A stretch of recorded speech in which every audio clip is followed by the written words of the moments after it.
Sarah, I'm so pleased to have you on the show. Thank you so much for making time. Thank you for having me. I'm delighted to be here. Excellent. Well, in my experience, Sarah, and with all of the clients that I've worked with over the years, especially in the health and wellness space, it feels as though most people come to this work because in some way they have either experienced the symptoms that their clients experienced in their own personal life, or there's someone close to them who has experienced those symptoms. So I'd love to just start with whether that has been true for you and whether that has been a key part of shaping your journey with doing the work that you do. Yeah, absolutely. So it's quite the opposite for me, actually. So I'm a pediatric dietitian. And what I do essentially is I help navigate or help parents navigate this whole food and feeding side of things, particularly in the early years and during sort of the school childhood years. And the main focus is really on fussy eating.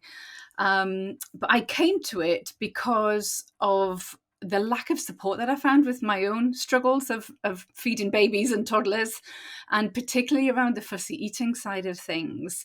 So I had one child who was your typical toddler, food refuser, strong-willed, food chucked on the floor, that kind of thing. And then I had another child who had this feeding aversion that was caused by an egg allergy that went undiagnosed for years. And, obviously as a pediatric dietitian, I felt really guilty that I'd missed something really crucial. But what came as a result of that, as we discovered that she actually has sensory differences. And so she perceived the world very differently to the rest of us, and in particular when it came to food. And what I found was none of my colleagues in the children's hospital where I worked at the time could help me. And when I went to ask people, they were like, well, you're a pediatric dietitian, surely you should know what to do. And I just felt helpless. I couldn't help her. And so I ended up finding a team of feeding therapists in Colorado in the US and did some private mentoring with them. And then when they came over to the UK, I ended up doing their sort of training conferences and worked with them over several years, really to help my own child. But then I found that I was able to help all the other families that were coming to me with similar issues. And the results that I was starting to see with them was nothing short of remarkable, really. It was really, really worked. So I guess I came to it from the lack of support rather than the experiences that I had, and as a parent. And so, did that then lead you to do more professional development and more training and more learning in that specific area in order to not only help yourself, but then go on to help others? Yes, that's exactly what happened. So I devoured as much as I could find. At the time, I was working in the NHS, and I was very lucky that I was working as a consultant dietitian, and my managers then could see the value that this would bring, and so they funded me to go off and do that extra education, which was fantastic. And then from there, I found another mentor again in the US because no one was doing it over here, way back then. And that was fantastic. But I self-funded that because I really felt as if it wasn't specifically related to what I was doing in the NHS, but I could absolutely apply it to everything, my private practice, my things that I was putting on social media. It was something that was just relevant for everybody to know about as parents. Yeah. And when I think about the clients that I work with, and particularly who I'm drawn to, it's those who are qualified, who have experience or have a depth of understanding about the problem that they have solved through that professional development side of things, but typically lack the business know-how or understanding how to actually get clients and so on. But I'd love for you to just speak, Sarah, to the importance in the work that you do of that credibility, that genuine qualified advice that you provide to your clients in a world that is full of, misinformation, sharing of personal experience, which can of course be helpful, but it's not always grounded necessarily in fact and science and, credible source. Yeah, absolutely. So interestingly, that was the driver for me to take, this private practice that I'd had for 20 plus years into the online space because I think, like many people who work in the NHS, our consultants are forever referring private patients, and you see them in the evenings and, on the way home from work and that kind of thing. But it got to the point where there was so much misinformation out there. And I'm thinking way back when, Instagram was new, and you'd go on there and you'd see all this rubbish that was just being shared to parents, and so many questions that were being asked. And you realize that actually people know very little about nutrition, and very little about nutrition specifically for children. And then there's the whole food parenting side of things as well. So what do you do when they refuse a meal? What do you do when they chuck the food across the room and don't eat? Do you offer them something different? And what I found was that the people who were offering that advice were either celebrities or mums who'd been through that before, or cooks, even, people who just had an interest in food. And what really, really, really annoyed me was the fact that some of these people had very, very successful businesses off the back of that. They were making an awful lot of money, and they were being seen and even awarded as being credible nutritionists when I knew that they really weren't. And I think, as a dietitian, I'm very proud of my title as a registered dietitian, and the fact that, we are the only nutrition professionals that are regulated by law.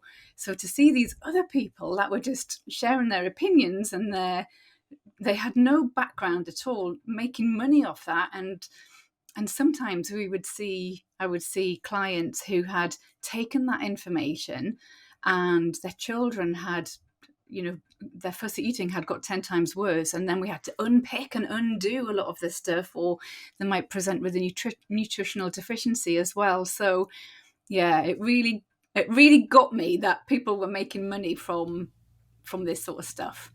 Yeah, and I mean, as you reflect on that, and perhaps in those early days where I'm guessing you were starting to think about the possibility of moving from the public health sector into private clinic work, was that part of the fuel, that ignited you to take that leap? And also, if you could speak to, what it was like making that decision to move from public to private, because it is not an easy decision. No. And it's, terrifying for a lot of those who are in my audience listening to this, but also for all of the reasons that you just described, like being able to be a voice, be a credible voice, offer something that is legitimate and that truly solves the problem. What were your motivations for taking that leap? Yeah, absolutely. So I think one of the things that I always struggled with being an employee was the lack of being able to be creative. So in pediatrics, you can be a lot more creative than you can working with adults. So there was a little bit of creativity there. But I really felt frustrated by things like all the red tape, the regulations, the lack of flexibility that I had as an employee. So the notion of a private practice or even a business was always kind of there in the back of my mind. But the pivotal moment for me came back in 2018. So my mum passed away quite suddenly, and I took a 3-month sabbatical from my job. They lived over in Spain, and I spent 3 months in Spain helping my dad. And I kind of got this epiphany, I think is probably the right word, that life was too short to be stuck in a job that you just felt wasn't doing it for me. So there was, I would think about, could I move jobs? Could I try a different speciality? Could I try a different children's hospital? Could I try? And I used to think about all these different things, but nothing that I'd tried worked. And I kind of realized that it possibly wasn't the speciality. It was all of those other bits that surrounded being an employee. So yeah, so that was the point where I decided, life was too short. I really needed to decide to make a go of this thing. And what I discovered was podcasts by some very famous marketing people who talked about online business and passive income streams. And I think the more I listened to these podcasts as I was, walking the dog in Spain for that 3 months, I just got hooked on this idea that, you know what, I could take my skills and my knowledge and I could share it really far and wide, far greater than I could reach anybody, in the NHS or one-to-one. By using the online space. So I had this like huge vision, and that was it for me. That's when I decided I was going to try and make a proper go of this thing so that I could quit my paid employment, for good. Yeah, and I mean, I want to just reinforce something that you mentioned there casually, which is this period of time where you really investigated and devoted yourself to understanding the business side of things. Because, whilst there's an impetus for a lot of experts within the public health sector or otherwise to take this leap and go into the online world and go into the world of entrepreneurship, I sometimes experience or sometimes witness this almost assumption that they need to already know how to get clients or how to do the business side of things, or have an expectation of themselves that they should be able to just figure it out, or that it should come naturally because it seems to come naturally to everybody that they are watching doing it online. And yet there was a part there of your journey where you mentioned, listening to podcasts, starting to educate yourself. Can you go a little bit deeper into, how long that took, or, at what point you started to feel ready or prepared to enter the world of entrepreneurship? Yeah, absolutely. So I think it's fair to say that I'd spent 7 years in the NHS, first as a service manager and then as a director. So I kind of had a bit of business background, um, and interest as well. And then, for the whole of my career, really, I had this little bit of a private practice on the side, and as well as the private patients, I used to do brand consultancy work.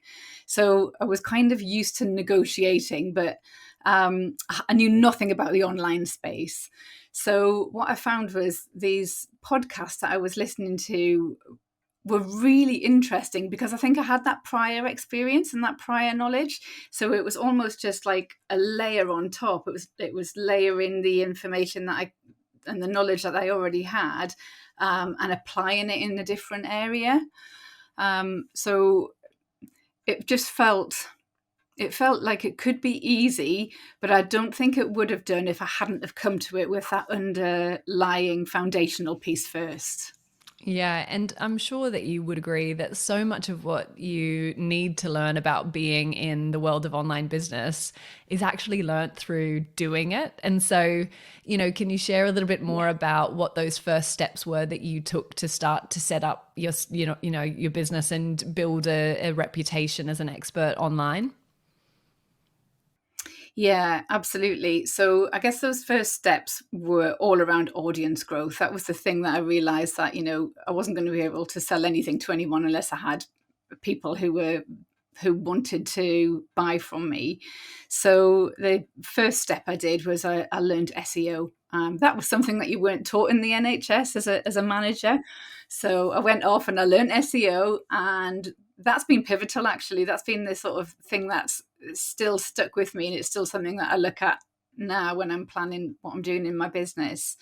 Um, and you're right. You've just got to implement what you learn, look at the data. It's really important to have that data, and then make informed decisions based on what you've learned, and then change it up for the next time.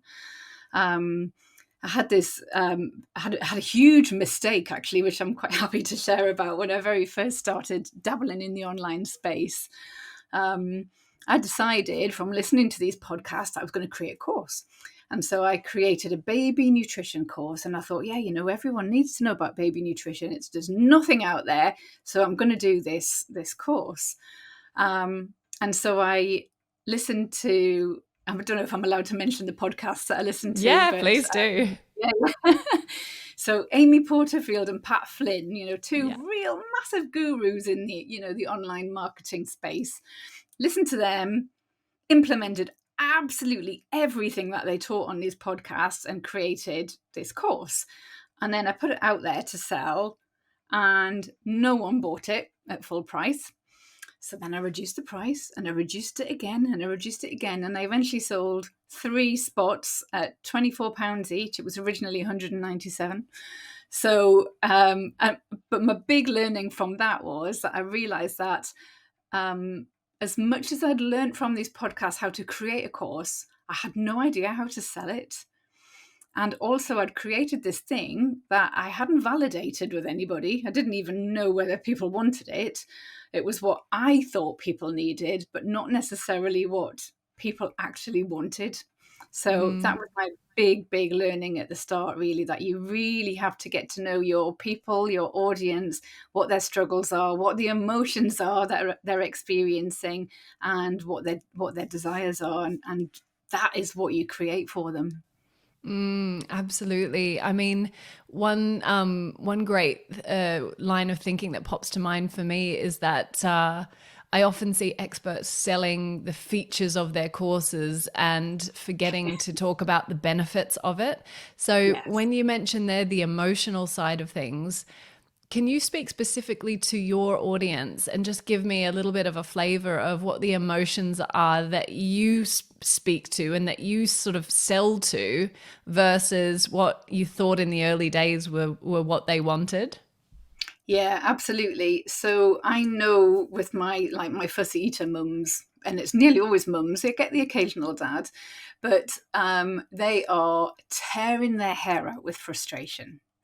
They are having sleepless nights because they've spent the entire evening Googling for answers, and they know nothing works. They've tried it all and nothing works. So the emotions are despair. They carry a huge amount of guilt, because one of the things that, as a parent, and I'm sure you know this, is your job is to nourish your child, and if you can't get your child to eat, you carry this huge amount of guilt of not doing it properly, not being a proper parent. So they're very much the emotions that they're experiencing. But back in the day, when I was creating my course that flopped, I decided that what they were experiencing was just a lack of knowledge. They just Mm. needed confidence. They needed to know what they didn't know, so that they could do it properly. Yeah. And I'm guessing it was, teaching them about food groups and teaching them about, what type of nutrition your child needs to get. And you're right. I think this is a really important part of this conversation that as an expert in the field of health and well-being, you need to I think you first need to understand, and I'd love to know whether you agree with this, that most of the time your clients don't know that they're experiencing the problem that you can solve. And so you've got to do that Yes. pre-education piece and really speak to them where they are right now. And so for you, for your clients, speaking to the frustration, to the despair, to the late nights Googling, and you think as a nutrition Yeah. professional that you should be speaking about nutrition, and that's certainly the case. But if you're not speaking to them where they are right now and what they really think that they want, then that connection piece falls right down, and you never get to the point where you can Yeah. actually sell them what they do really need. Yeah, absolutely. Yeah, I often think that whenever anyone's going to launch anything or sell anything, you need to spend a good chunk of time educating your audience so they know what they need to know before you ever present an offer to them. Because you're right, there's a lot of stuff that they don't even realize is a problem, and you have to spend your time educating them so that they realize that actually, hey, this might be a problem, and you know what, here's the solution. Yeah. Sarah, do you ever feel like you are repeating the same things over and over and over and over again in your content and in what you share? Yeah, but you have to, because Yeah. that's how messages get across, isn't it? That Yeah. you repeat it, you say it slightly differently the next time. And actually, so this is something that I discuss quite a lot with people. It's it's okay to say the same thing twice. It's okay to share the same social media post that you created and shared 3 months ago. It's totally fine, to do that, because different people see your stuff at different times, and you've got new people joining your audience all the time as well. And that's how you become the go-to person. That's how you become known for that one thing, because you're saying it often enough and repeating it. Yeah. And I actually think that's why most experts struggle to stay visible, because they almost feel they've run out of things to share and forget that the whole point, or the strategy of becoming a go-to expert in a specific field, is that you go on and on and on and on for year after year after year after year about the same things, the same problems, speaking to the same frustrations, because they are almost eternal for your ideal client. And it's that repetition, like you say, that really creates connection. Yes. At what point did you start to really see yourself as an entrepreneur who could have, big financial goals, big goals to create a platform that would truly change, hundreds, thousands of people's lives? Yeah. So this, I think, goes back to that 3 month sabbatical that I took over in Menorca, because I suddenly just had this realization that I could touch so many lives for the better, globally. It wasn't restricted to my little town on the south coast. I could reach so many people if I utilized the online space. And I think, back then nobody was really doing online courses or anything. It was kind of fairly, not in nutrition anyway. It was a bit maverick. I think that's probably how it was looked at by my colleagues at the time. So, I think from that spark, and when I started to plan out what I wanted this business to look like and what I wanted my life to look like as a result, the word entrepreneur fitted. I was no longer a business owner. I was no longer, someone who had a private practice. I was going to reach all these people, and I was going to do it in lots of different ways, so that I would have low ticket items for people who didn't have lots of money. I would have higher ticket items for people who wanted that sort of VIP personalized strategy. And, the thing that underpinned all of it was my blog, because that was free. It was available for everyone. Because I invested the time and energy in learning about SEO, the intention was to reach 50,000 people. That was my goal. And it's just grown year on year on year after that. I'm curious, because you mentioned the blog and you mentioned that being such a strong foundation for your business. What's your view, Sarah? Because I know this is difficult for most experts to get their head around. What's your view on giving away your expertise and giving away valuable tips and practical advice for free in order to build connection and trust with your audience so that they buy from you? Yeah, absolutely. So I'm a huge believer in generosity. So, all of my best stuff is there free. People will pay for the personalization of that, and for the guidance and the coaching through it and the support. So, there's very little that I wouldn't share publicly. Um, and I think, it's important to put your best stuff out there, because that's how people can see, gosh, she really does know her stuff. Oh my goodness, she's in my mind. That's exactly what I was thinking. So you've really got to put your best stuff out there to position yourself as that credible expert.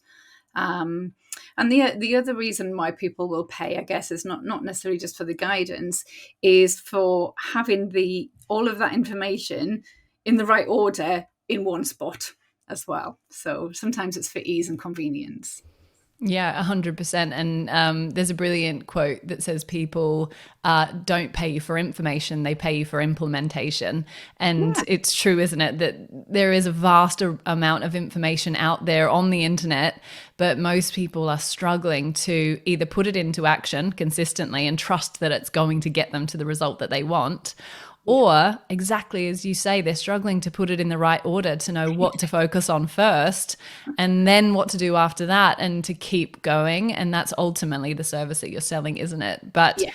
I love that reminder of generosity, and that if you become a generous individual in your field of expertise, then you are top of mind and you are the person who is known as the go-to expert in that field, which, you know, I can see from your content that that is certainly the case. You talked about the failed online course, but what happened after that? Where did your focus go next in terms of your offers as an expert? Yeah. So after that, that's when I realized that actually I did need some support. So that's when I invested in my first business coach, actually. Yeah. And that was brilliant. So what I learned then was how to sell. So I went back to the drawing board. I did create another course, but I created it properly. I took my idea, I did my market research, I validated every step of the way. I pre-sold it so that people paid for it before it actually was ever created. So I did it all to the T, and then I launched it properly and sold it, and it worked. um, Amazing. yeah, absolutely. So interestingly, it was another weaning course. That's how I started there. It was I had been ghostwriting weaning books, recipe books for certain famous people, and so I just had all this information, and I was like, you know what, this is ridiculous. I really should be using it to my advantage, and so that's what I ended up doing. And then alongside that, I had created a load of sort of printable, downloadable things that people could buy. And so I decided to, well, initially, actually, I decided to use them as lead magnets. So I put them on my website, and immediately, there was, I think there was something like 2,000 downloads within the first week. And I sort of thought, you know what, I need to put a price behind this.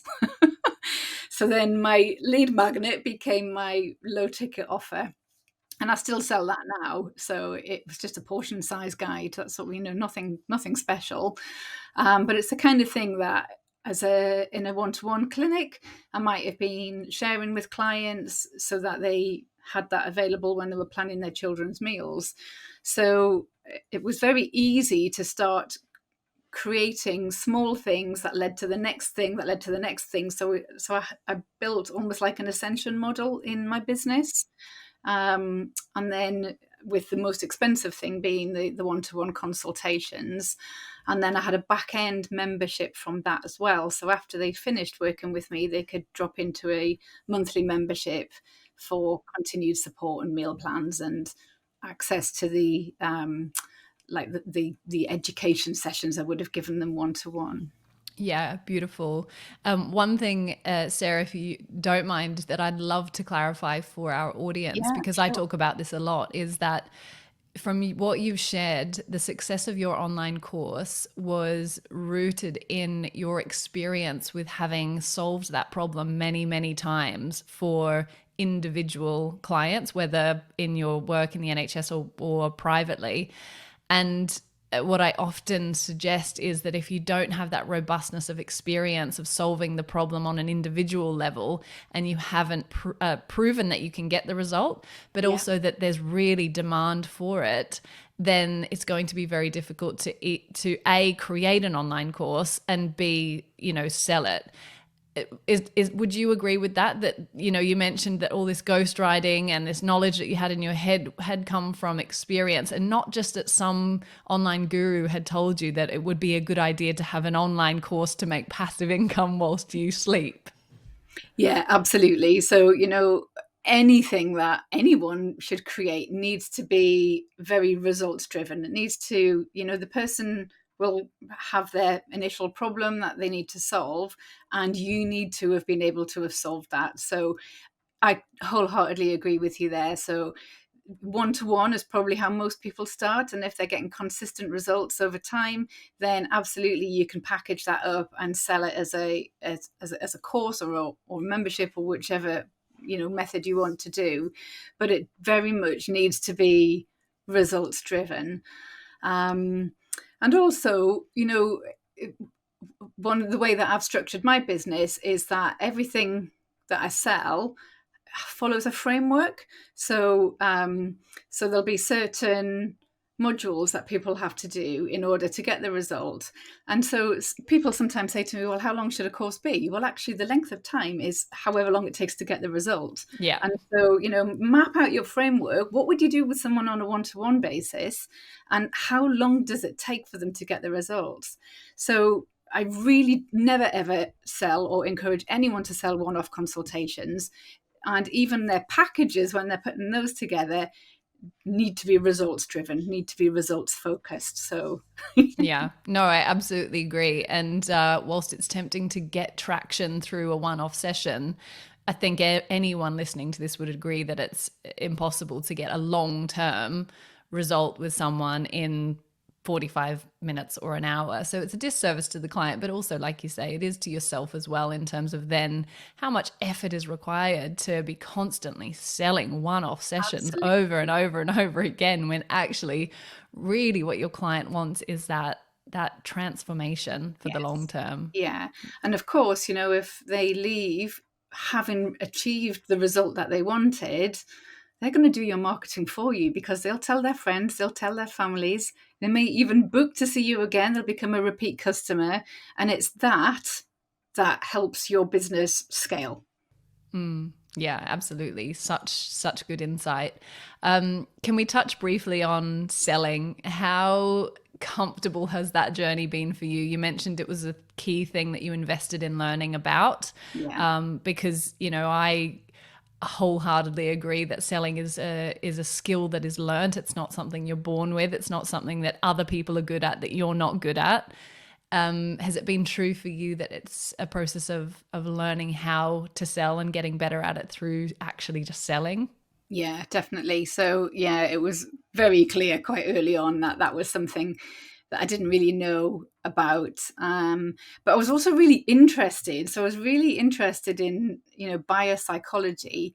Um, and I also really understood that there is a customer journey, and you really need to know what that customer journey is on the lead up to the sale, so that you know what to double down on. And do they need to have downloaded 3 different lead magnets from you? If so, which ones? What's the combination of those? How long do they need to have been nurtured on your email list?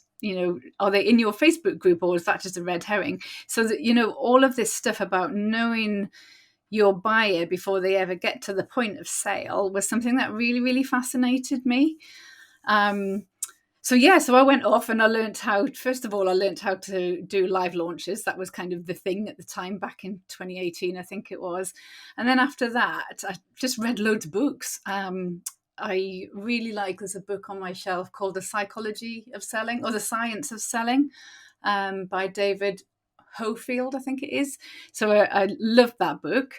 And then I think just over the years, the different coaches that I've worked with, and I've worked with different people at different times in my journey, depending on what I've needed, I found that I've learned different sales tactics and strategies from them.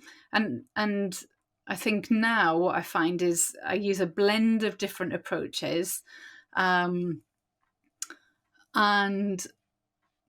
I think one of the things that's been really useful for me is when I only do discovery calls for really high ticket offers, but when people get onto a discovery call with me, they're already sold. They're going to buy because of all of that work that I've done beforehand and learning about them, and that whole psychology behind it, that makes a huge difference. Yeah, I literally released a podcast on this yesterday about why people aren't booking that free call with you, because if that's the first thing that you're offering somebody to get on the phone with you, then it's like asking them to put their hand in a black box without them knowing what's inside. It makes people nervous. They know that you're going to try and sell to them. And that whole point there is that if you don't have a system in place for them to learn about you, what you do, for you to show them that you know who they are and what they're struggling with, that whole nurture system, then it's going to be harder to convert them when you do get on a call with them, or they're just not going to take that step. even though it feels like a very generous offer, even though it feels like I'm giving you a no-brainer here, I'm going to talk to you for free about your problem. Why wouldn't you book a call with me? But to your point, when you do it well, you should already have someone who is extremely qualified and ready to buy by the time they get on the phone with you. Yeah, absolutely. Yeah, that's exactly been my experience. And I mean, that's not to say I sell everything on a. I do Zoom calls because I like to have that face to face with people. But things like the email nurture sequences. Occasionally, I'll just drop in, "Hey, I've got this, portion size guide," and that works beautifully. But again, they've been nurtured and nurtured and nurtured, and then I'll tell them about my thing, and then they go and buy it. And I still do things like the live launch webinars and challenges and things like that. And I really enjoy those. I love the energy that you get from people who are in your audience and asking questions, and the whole buzz that you get from that. And so what I've ended up doing is, the cheap things I can sell via social or email.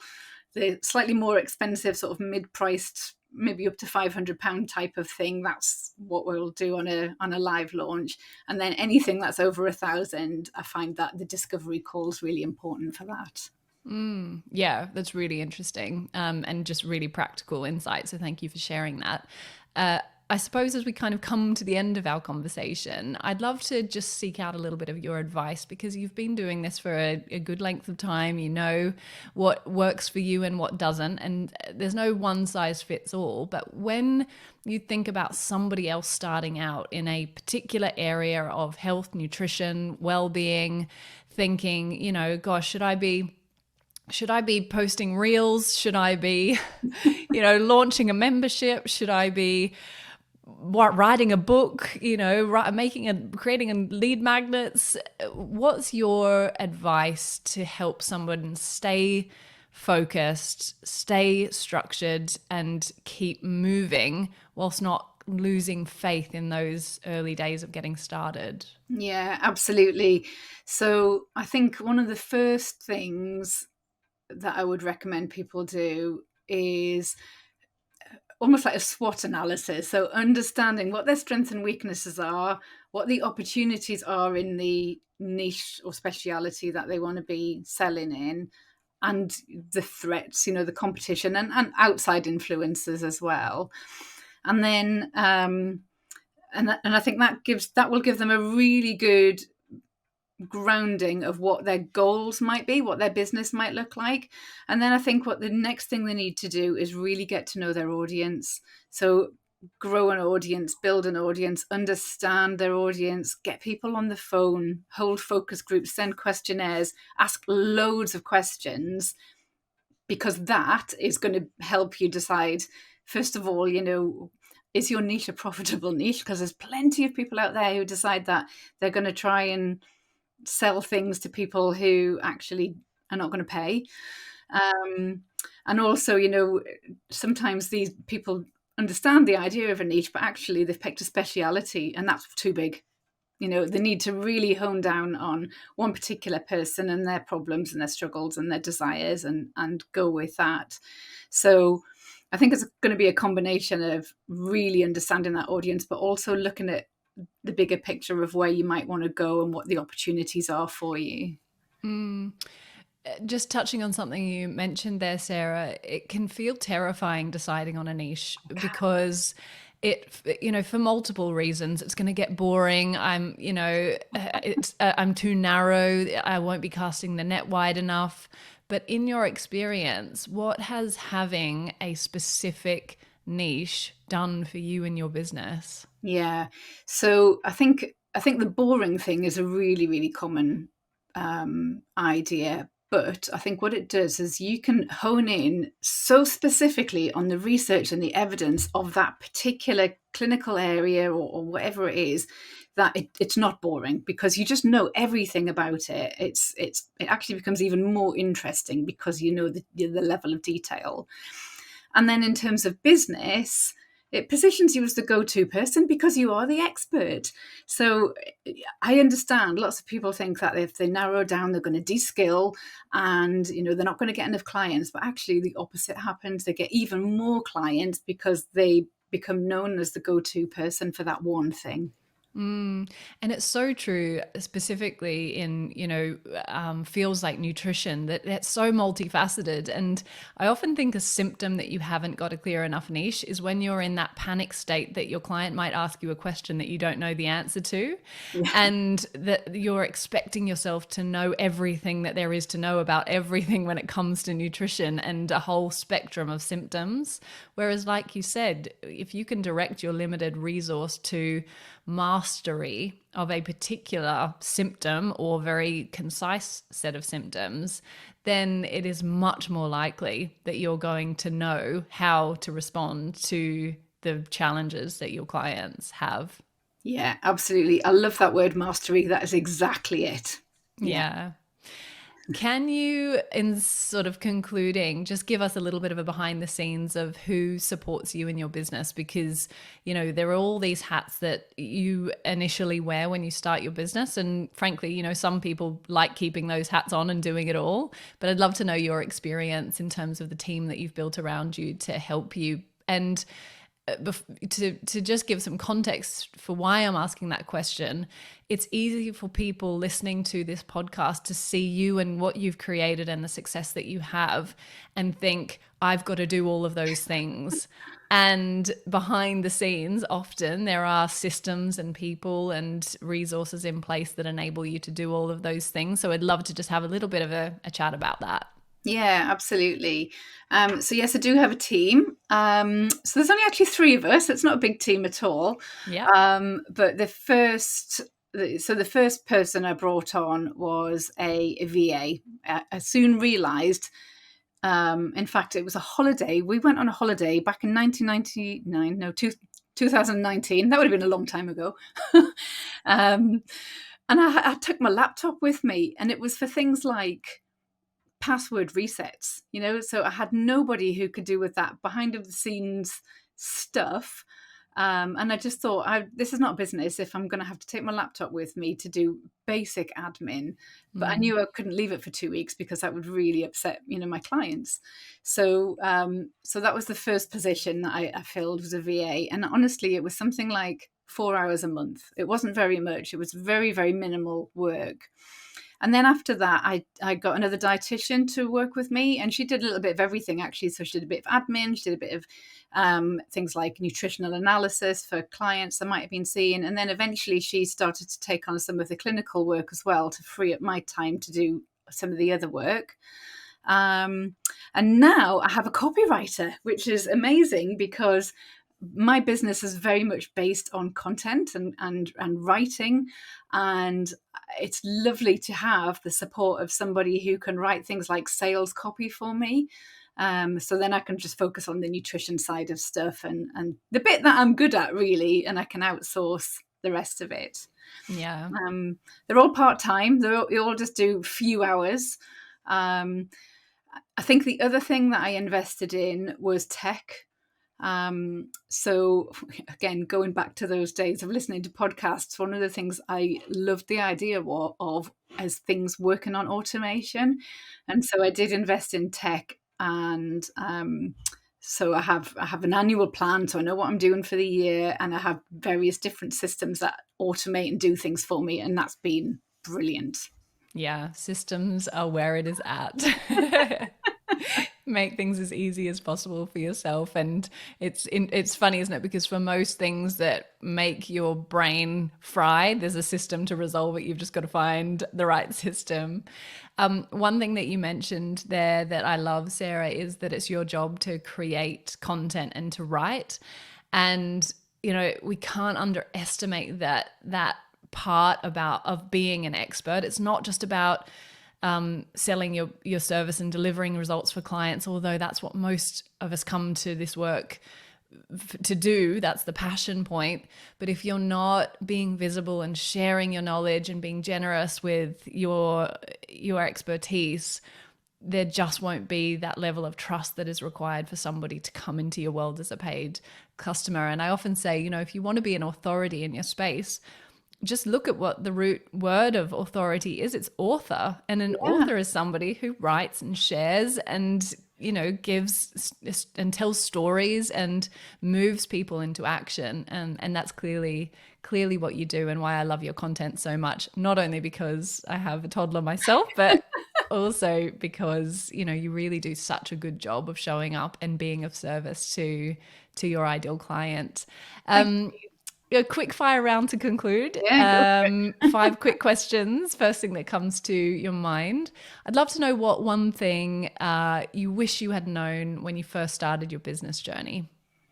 So I think this comes down to confidence and mindset, and knowing that actually it's not always about going away and doing another course. It's about who you are as a person, to be able to implement, to be able to do, to just show up, to help Yeah, people, to put, your flag in the sand for what you believe in. I love that. And it's true that most people know what they need to do. They just need to be confident Yes. and do it. What's one thing that maybe you wish you had done sooner in your business? Definitely outsourcing. That that taking my laptop to LA on holiday was the wrong thing to do. That is the most popular response alongside getting an accountant. Most of my Yes. guests are getting an accountant. Why do you do what you do? What's your motivation? Yeah, the misinformation that's out there for parents, and parents just not knowing. I just feel like they need the support, they need the advice, and I'm honoured to be the person to do that. What's the best part about your job? It's probably that. Oh, I don't know. The best bit about my job, so I love supporting people. So whether that's my clients or the team, actually, I really love supporting the team. And also working for yourself, you get to be there for your family. That's got to be part of it. Yeah, beautiful. What is the best piece of advice that you've ever received? Oh, this is an easy one, and I stick by it to this day. Done is better than perfect. I love that. Absolutely. My clients will know that I say that all the time, and it's so true. Just get started, make the crappy version, get it out there. Yeah. And there's So so many things that I've put out there with spelling mistakes on there, and it's fine. It's okay. the world didn't end. Yeah. Thank you so much, Sarah. I so appreciate your honesty and just your willingness to share your journey with us in this episode. Thank you very, very much. It's a pleasure. Thanks so much for having me.